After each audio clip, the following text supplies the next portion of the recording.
Since Uber invaded our business, it messed up my life. It is not a real bailout because we're not asking for a penny. We want Big Papa paying attention to us.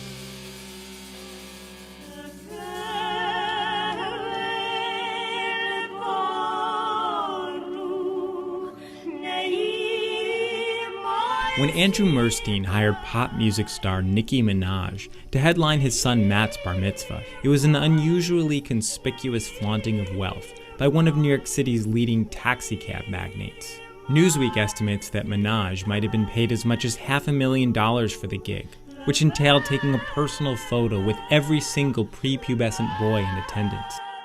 Andrew Murstein's vast wealth derives from a shrewd decision that his grandpa Leon made 78 years ago.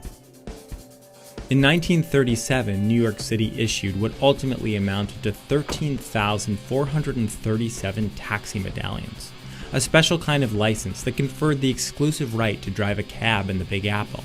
And Leon Murstein bought one for $10. And then he bought several hundred more to rent out to other drivers. Over the next 75 years, the price of those medallions climbed from $10 to over $1 million. Ultimately, all that value that's built up in the medallions comes out of passengers. Josh Barrow is a reporter at the New York Times who covers the taxi industry. Fares are higher than they would otherwise be able to be because you have to limit the number of people using these taxis.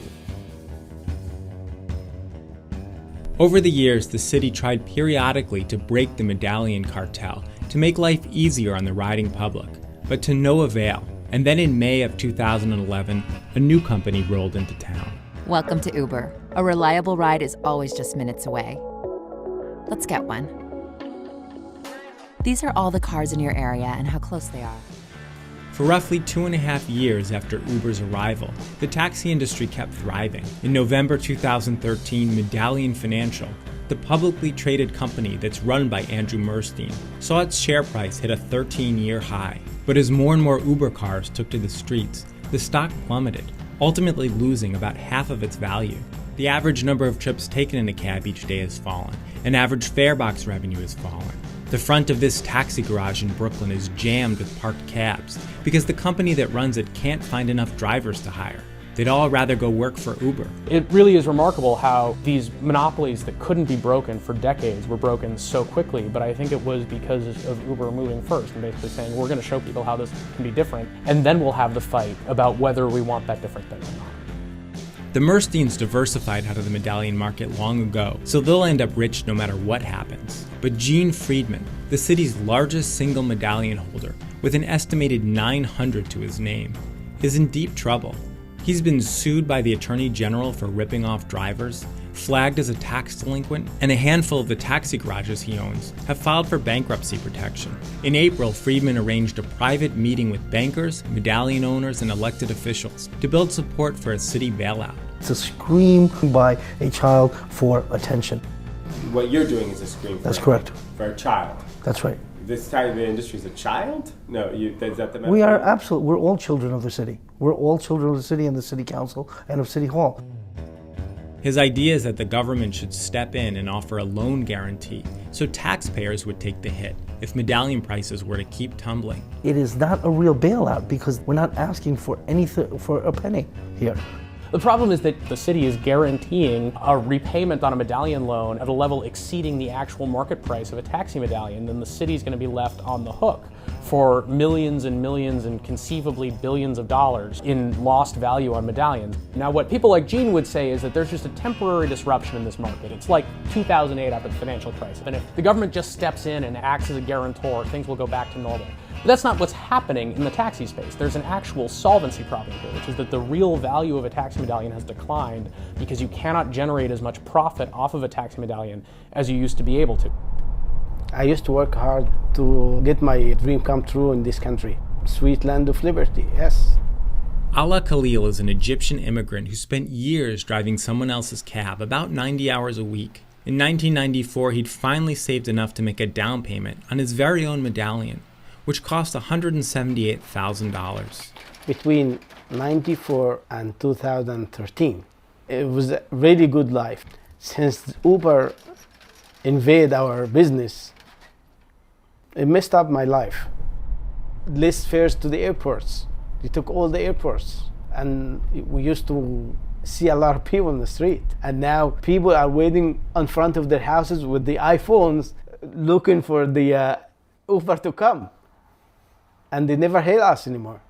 I'm in financial crisis now. I stopped paying all of my credit cards. What if we lose this house? What about my kids? Where are they gonna live? It's really hard. Selling his medallion is no longer an option because there's no liquidity in the market. Nobody even knows what a medallion would sell for at this point, because in the past 4 months there hasn't been a single sale, just 5 bank foreclosures. They're gonna strip my medallion. If I don't pay like 2 months, they take your car while you're sleeping inside. The people I would worry about are these individual cab operators who own one medallion, who tied up their life savings in the medallion. It's sad, and I think that there are real people who got hurt here, but again, I would remember that the value in those medallions was not free. Value in those medallions came out of elevated prices paid by consumers of taxi rides. Ala Khalil wouldn't be in so much trouble if he hadn't treated his medallion like a cash register over the years. As its price soared, he took vacations, bought an expensive house and a luxury car. Overall, he borrowed an additional $300,000 against its value. I refinanced the medallion too many times. I mean, like 3-4 times. Every time I needed money, I go and pick up like 50,000, 40,000.